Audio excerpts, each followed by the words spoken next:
Do you have a dachshund and have questions on topics like training and nutrition? Do you want a dachshund and need help locating a breeder or finding a great rescue? Did you have a dachshund growing up and want to share some funny or heartwarming stories? Then you're in the right place. Welcome to the Wiener Dog Lover Podcast, the place to be for all things dachshund. Hello, fellow Wiener Dog lovers. I'm so excited for today's episode. I've mentioned before, I am also an amateur photographer, and when I took my trip across Canada and the US, my only regret was that I didn't take a very good camera. And when I got back, I started taking pictures of my dachshunds, which you can see over on our Instagram account, wiener_dog_lover_. My guest today is Adam Goldberg from A Gold Photography. Adam uses his photography skills to help raise money for rescue groups across the USA. With technology today, most, if not all of us, have a camera in our pocket. Adam has a free online class that you can take to help you take great shots of your dachshund, whether it's sitting at home on the couch or at a wiener dog race. Today, he's going to share a couple of those tips with all of us. Let's get into it. We'll start off by welcoming Adam to the Wiener Dog Lover podcast. Thank you so much for joining us today, Adam. I really appreciate you taking the time to speak with us. Yeah, thank you for having me. Great. Now, lucky you get to be in Tampa. Thankfully, a lot of our listeners are in areas of the countries, or whether it's Canada or the US, that are just kind of coming out of a long, cold winter where not all of our dogs like to be outside and, doing those kinds of fun things. So what I would thought we would do is start off by, I think, and I'm sure some of our listeners think that you have probably the best pet profession that's going. If you could just tell us a little bit about yourself and how you found your way into being a pet photographer, that would be great. Yeah. So first of all, thank you for the compliment about living in Tampa. It's fantastic for a number of reasons. And I've never talked about the second reason before, but the first reason is obviously the weather. But the second reason is that it's centrally located in Florida, so I can travel up and down really easily. So I think that has helped, and we can get into that later, but I think living in Tampa, being centrally located, has helped me quite a bit grow as a pet photographer. How I got started, I actually lived in Fort Lauderdale, which is about 3.5 hours south of Tampa on the East Coast, and I worked for an animal shelter, the Humane Society of Broward County, and I was originally hired to just do the social media and the marketing for the shelter. And then they asked me about 6 months in, hey, can you figure out how to make our pet photography program better? And at the time, it wasn't cutting it. The photos, they didn't look happy. Their personality wasn't showing. The flash was used. They were in cages and they're, fencing kennels, that sort of thing. What I did was I did some research, had the shelter buy me a camera, and I basically learned on the job how to take photos of pets. And when working with shelter animals, it's challenging for a number of reasons. They're scared, they're nervous, they don't know where they are. But when you work with owned animals, it became a little bit easier because I had such a challenging training, if you will. So I had that job. And then about 2 years in, I got really good at it because I was doing it every single day. I was training volunteers how to do pet photography. But then I left that job and moved to Tampa. Took a corporate marketing job. My background is in marketing.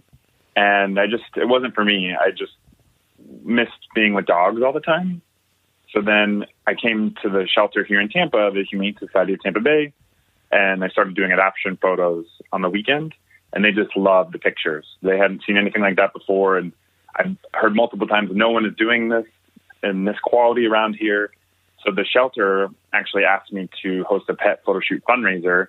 And then more and more people started wanting to pay me to take photos of their pets. And it kind of just snowballed by accident. So it was never, a lot of people think that I was a wedding photographer, a different type of photographer before, but it really stemmed from my job at the Humane Society down in Fort Lauderdale and just fell in love with shelter animals and the idea of adoption and promoting that. So I used the pictures to help these animals get adopted, and it's just such a wonderful feeling. Well, that's great. Now, you say you started taking pictures in the shelter. So what kind of setup did you have going on in the shelter that allowed you to take the pictures and make them different? Before I started, it was one or two volunteers that would go in the kennel with the dog and used their flash, and the dogs were scared. It didn't portray the dogs in a positive light necessarily. But what I did was I would test different parts of the shelter, and eventually we ended up getting a beginning photography studio donated. And it was like 2 lights and a light bulb. Kind of just played with it and figured out what camera settings to use. And being able to do it every single day, go upstairs to my desk, look at the pictures, make adjustments, do it again the next day really helped me, because I was able to experiment and trial and error and research and watch YouTube videos. And it was a lot of, I had a lot of dogs at my exposure just because being in the shelter, obviously. So I was able to trial and error, pick different spots around the shelter. But being in Florida, doing it outside for 3 and 4 hours a day just wasn't an option. So we were able to, during the week, commandeer a adoption room that was empty. So we would set up the studio every day and break it down every day. Well, that's a great idea. And lucky in that sense. Now, a lot of people are looking at getting into pet photography, for example. Now, were you being paid by the shelter when you first were working there? Or was it all volunteer? No. So I was hired as a full-time employee to manage the social media and the website, the first shelter that I worked at. So I wasn't like an employee at health benefits. I was there 9 to 5, Monday to Friday. But then after I left that particular shelter, I moved to Tampa and was just volunteering at the shelter here on the weekends as a volunteer. It was then they asked me to host this pet photo shoot fundraiser where the shelter would make a portion of the sitting fee, and then I would make my money on photo sales, which at the time was very little. I had no idea what I was doing. But then I posted about 200 plus. I think maybe we're at 230 now or so of those fundraising events. I host them all over the country. So it was just a request from the shelter, and then I kind of just parlayed it into a job. But like I said before, it was just all by accident. Wow, that's pretty amazing. So you started at the shelter, and then you hadn't done anything else. You hadn't done any photography prior to that first job at the shelter in Tampa? Well, sort of. So when I worked for the Humane Society in Florida, I was also asked to photograph some of the Humane Society fundraising events, like galas, and never did any weddings like that. But because I was employed by the Humane Society at the time, I would go to their fundraising events and take pictures of people. And I didn't love it. I would have to show the picture to the people that were in it. And if they didn't like the way they looked, it could have been the best picture ever, but if their hair was out of place or something, I would have to redo it. And it was just, it was someone else judging the quality of the photo versus me having say over the quality of the photo when it comes to animals. With that, when I worked for the Humane Society, I needed a way to make some extra money. So I would volunteer, actually I would try and get photography gigs at other nonprofits that I had friends working at. And it wasn't for me at all. So then I moved to Tampa and was like, great, I got a new job. I don't have to try and make extra money anymore. So I kind of put my camera down for 6 months or so. And I just, between, the job that I had, it wasn't really working for me. And I just missed being around dogs every day. That's what drove me to volunteer, because I just felt something was missing. I fell in love with it accidentally, is what still blows my mind to say that. This is a whole nother story, but I met my wife at the shelter too, and we just got married a month ago. Well, sorry, I'll just interrupt and say again, congratulations. I did see that on your Facebook page that you just got married, so congratulations to you both as well. Thank you. Mary is my wife. Like I said, we got married a month ago, and she worked for an advertising agency that the Humane Society had as a client. The Humane Society was the client of her advertising agency, and they came up with this campaign to raise some money. And they said, oh, we have this volunteer photographer. He'll be great. And Mary at the time was like, oh, my gosh, great. It's volunteer. My life's going to be awful these 2 days. We met. And again, another long story, but we hit it off and we're inseparable from the moment we met for the most part. And then we got married a month ago. Amazing how dogs bring us together when we're not looking. Yeah, totally. And we both have come from similar backgrounds as far as previous relationships. So it just was all meant to be. It was perfect. That's awesome. I was reading on your website, there was something that said you started doing what you called a snuggle delivery. What exactly is that? Yeah, going back to working at the Humane Society, I used to go and look at different shelter Facebook pages all the time for ideas. And, I probably liked, 50 different shelters just to see what they were doing and see if we can kind of come up with a similar idea to promote pet adoption. And there was a shelter, I think it was in Texas, that did something similar where they brought pets to a business to surprise the employees as like a stress release. They only did it for one day, and it was like a surprise for the one company. And there was this one picture of these employees looking at a cat, and I think they like made a box that looked like a gift box, and they like revealed this cat carrier with kittens in it, and the face that these employees made. It was an amazing picture and an amazing reaction. So I wanted to run, like, I didn't come up with the idea of bringing pets to offices as this idea of stress relief, but I came up with the name Snuggle Delivery, and that's, I think, what helped it take off. But it went viral. Like the New York Post covered it, Huffington Post and New York Post covered it. And it just went viral, and all these businesses booked the Humane Society to bring puppies for a donation. I believe the minimum donation was like $500. And then we would go and set up puppies and kittens, and, you know, these employees who may have had a stressful day get these snuggles delivered to them by the Humane Society. And it was a great fundraiser. I think by the time we left, the program had raised like $22,000, and it's still in operation today, I believe. So that was like my first claim to fame with Snuggle Delivery. That's a great idea. It sounds fun. It was awesome. It was fantastic.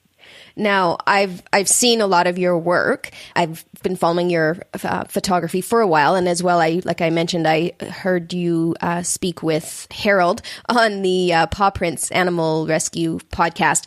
One of the things that I noticed about your photography is that you really bring out the personality of the dogs that you're taking pictures of. And maybe I know a lot of pet people and have a really hard time with getting the great shot with some kind of character of their pet. Maybe are you able to give us a little bit of some tips on how you get such amazing facial expression and really personality to come out of the pets that you're photographing?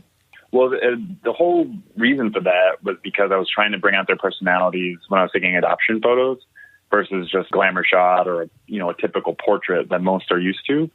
And I would use the outtakes for their actual portrait for the website to kind of just bring some extra attention to them. So that's kind of how that whole thing got started. But as far as a tip, I think the biggest one I can offer is don't be afraid to make a fool out of yourself. You know, make noises and squeaks and squeals, and sometimes I bark a little bit, and, you know, and you can't be afraid to have fun. I think sometimes people get nervous when they're trying to figure out the camera, they're trying to figure out what to do with the dog, and the dog picks up on that, and then they're also nervous, and then that doesn't bring out their personality. So the second piece of advice I would give is to remain calm. It may sound silly, but what I see a lot of people do is they'll say, "Oh my God, are you ready for your close up? Oh my God, are you ready for your picture too?" You know, these high pitched voices, and it gets the dog all riled up, and it just doesn't want to cooperate in a way to get its photo taken. The other thing is we never force a dog to have its photo taken either. So especially when it comes to adoption photos, a lot of those dogs are scared and nervous. So if you give them time, let them relax, sometimes they won't eat right away. But if you have patience, that's another tip. Make sure you have lots of patience. It's easy to get frustrated, and the dog will pick up on that too. So if you can just remain calm, I think you'll find that the dog will be more likely to do what you want it to do, which is showcase their personality. And then I think lastly, the other tip is I use lots of treats and peanut butter to make them feel comfortable, and also, you know, get that tongue sticking out and that sort of thing. And then we also throw treats in the air sometimes to get some funny expressions too. That's great. First of all, my background is I am a dog groomer. I know a lot about getting their attention and then staying calm and having patience. I do beginner photographer, I guess, in that sense of the word. I do some work with Alberta Dachshund Rescue, and we do a little bit of photography, and a lot of our fosters, I do the social media for our Alberta Dachshund Rescue, and when we have dogs, because we have them out all over the place, so I can't necessarily get to all of them to get pictures, and thankfully, a lot of our dachshunds don't really stay in care for really all that long. So they're in foster as opposed to being in shelters. One of the things that I find that's hard is trying to explain to our fosters how to get that good picture. Now, we're not necessarily looking at, you know, studio shots, but just even, you know, the pictures of them at home or outside on their steps or on their couches. And I think one of the hardest things for people is like getting good lighting or getting their attention. Is there some tips that I could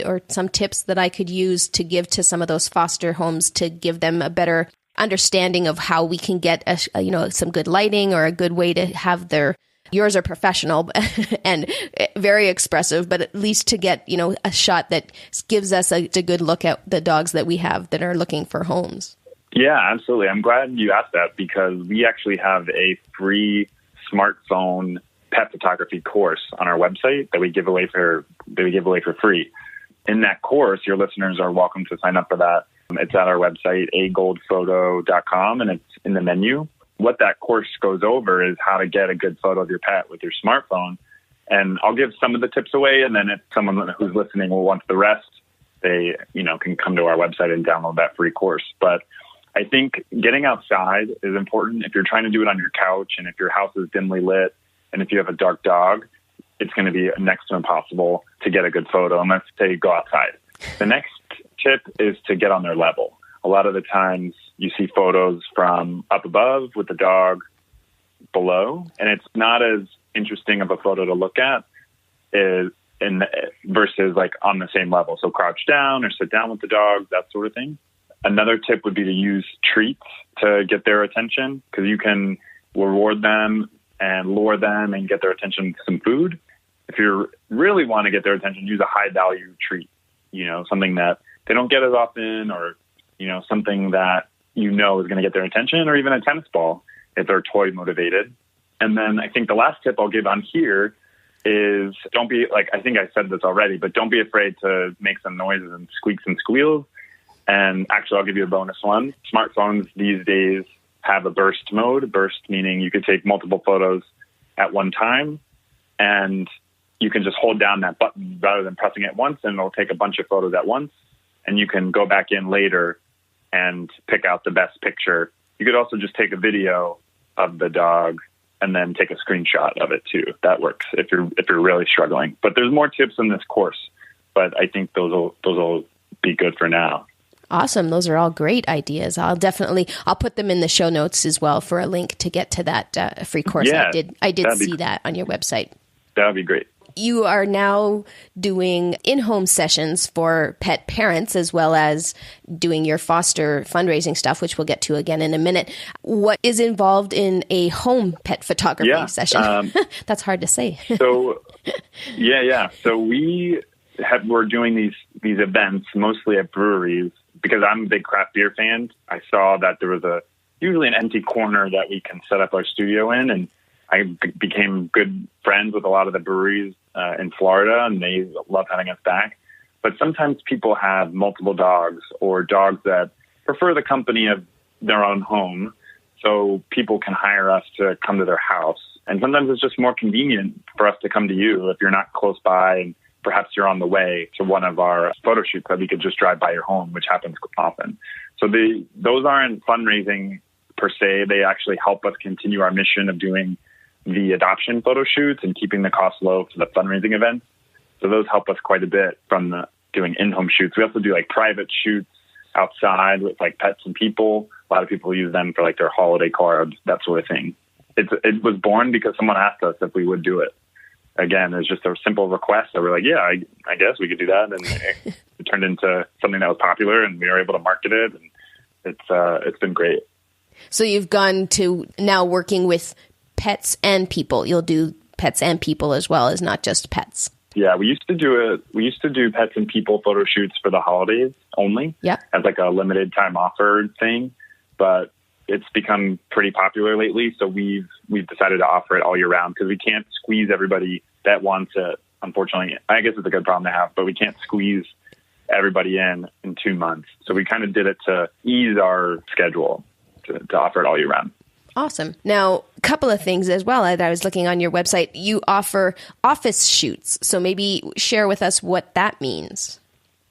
Yeah. So we also offer, and this came from somewhat born out of the Snuggle delivery we talked about, but I saw that people in offices love having dogs there, whether it's to break up the day or relieve some stress. So there are actually quite a few pet-friendly offices that we've worked with where we'll come. It's a benefit to the employee.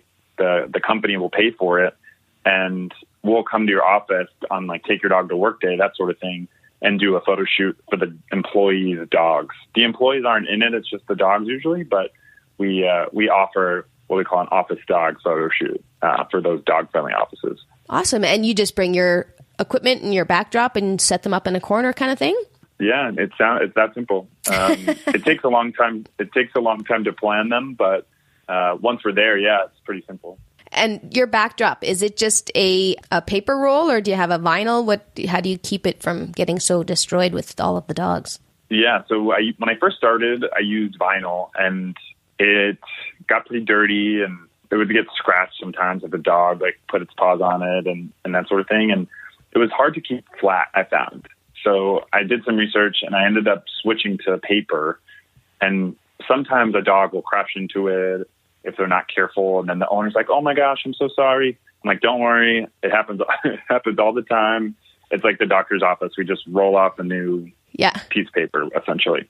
So yeah, we use backdrop paper now. And it's, we go through quite a bit of it with all the photo shoots that we do, but it's easier to clean up. We just roll it up and throw it away for the portion that we use that day.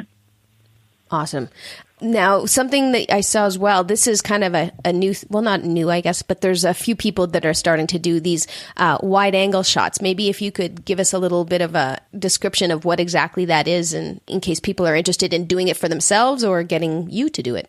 Yeah, so we were asked, how that was born, we were asked by the Humane Society again to do their calendar for this year, for 2019.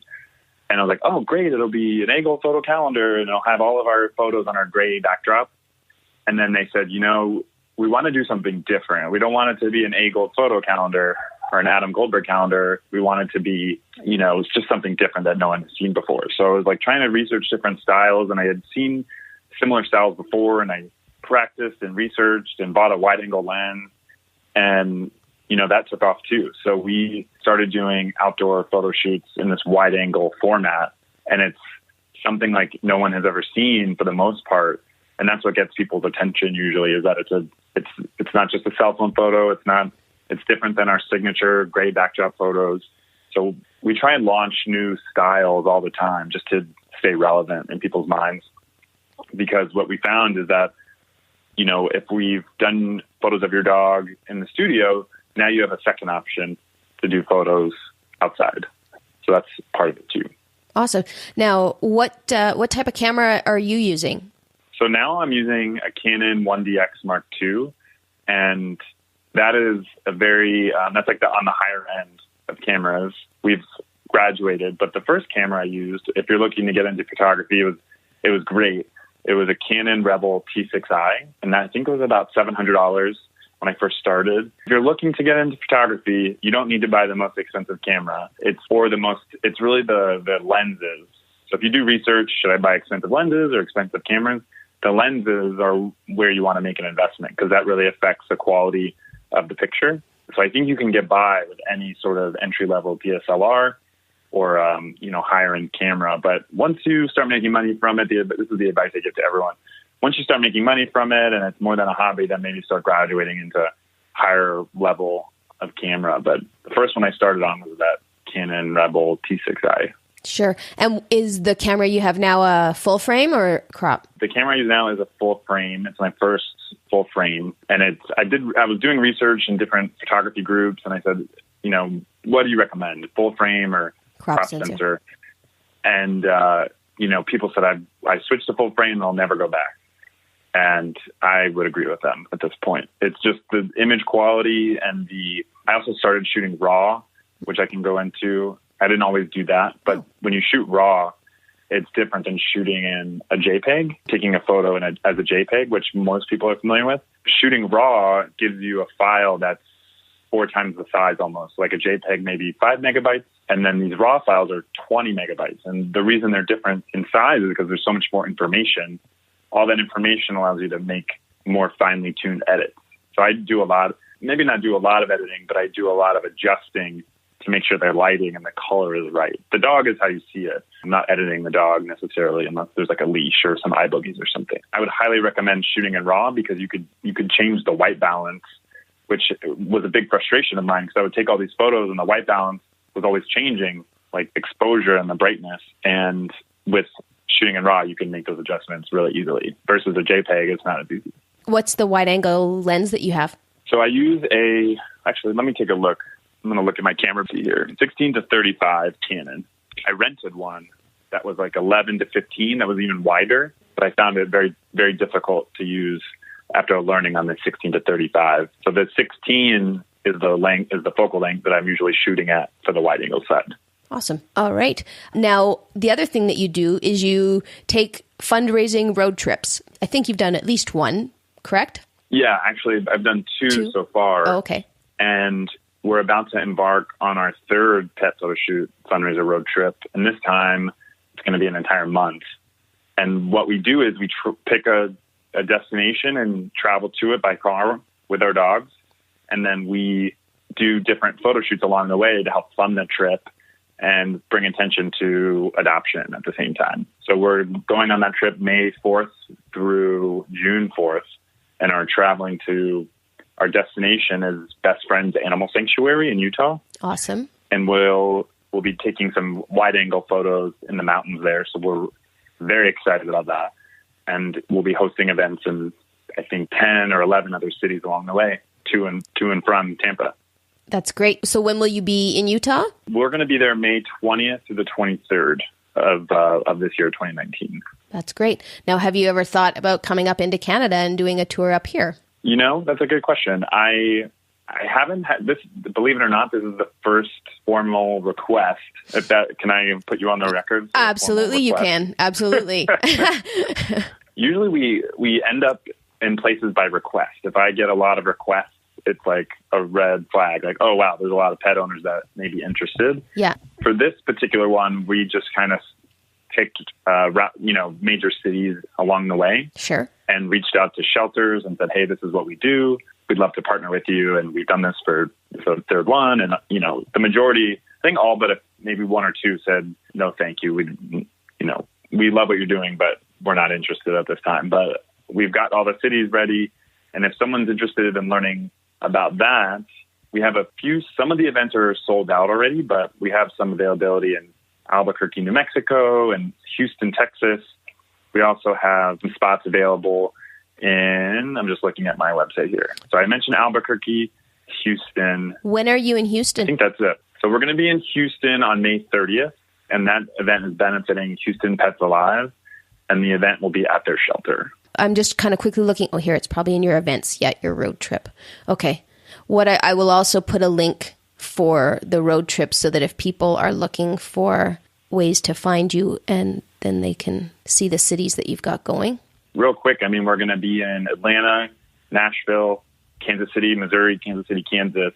We're going to be in Denver and some surrounding cities in Colorado, Albuquerque, New Mexico, Dallas, and Houston, Texas, and then Tallahassee, Florida. We'll make sure that we get that connected when we're putting up the show notes. Now, is there anything that we didn't discuss that you might want to share with people so that we make sure we get all your information out? I know we talked about Mary and how we met, but one thing that we didn't get to talk about yet is actually she quit her job right before we got married. So she works with me full time now, which is amazing. Huge help. We get so much more done. She, like I mentioned before, worked for this advertising agency. So she recently designed our new logo, which we're really excited about. It has like a dog and a cat kind of hidden in there a little bit.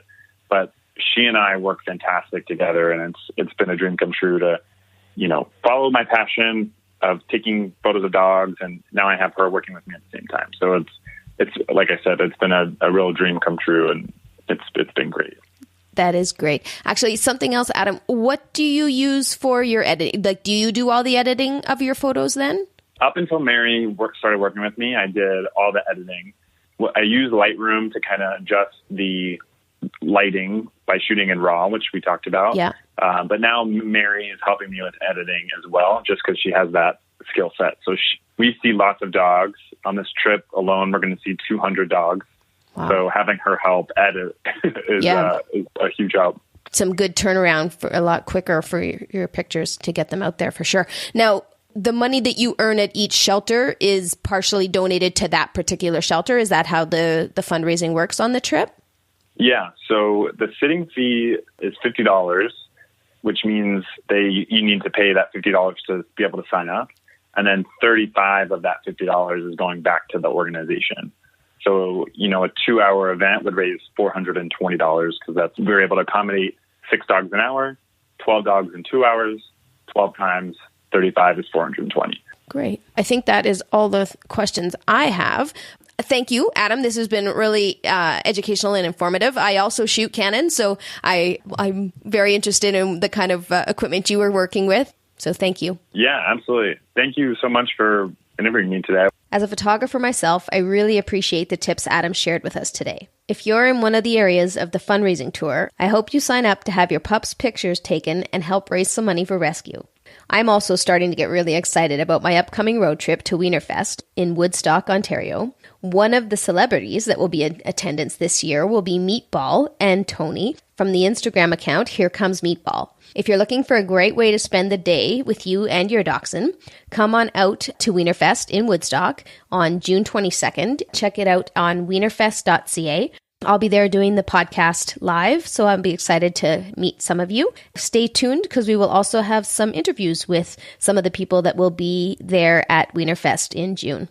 Until then, Wiener Dog lovers, take care. If you have a Wiener Dog story, an event, or a topic you'd like to see us cover, send an email, bark@wienerdoglover.com. Follow us on Instagram, wiener_dog_lover_, or Twitter @lovingwienerdog, or find us on Facebook, Wiener Dog Lover.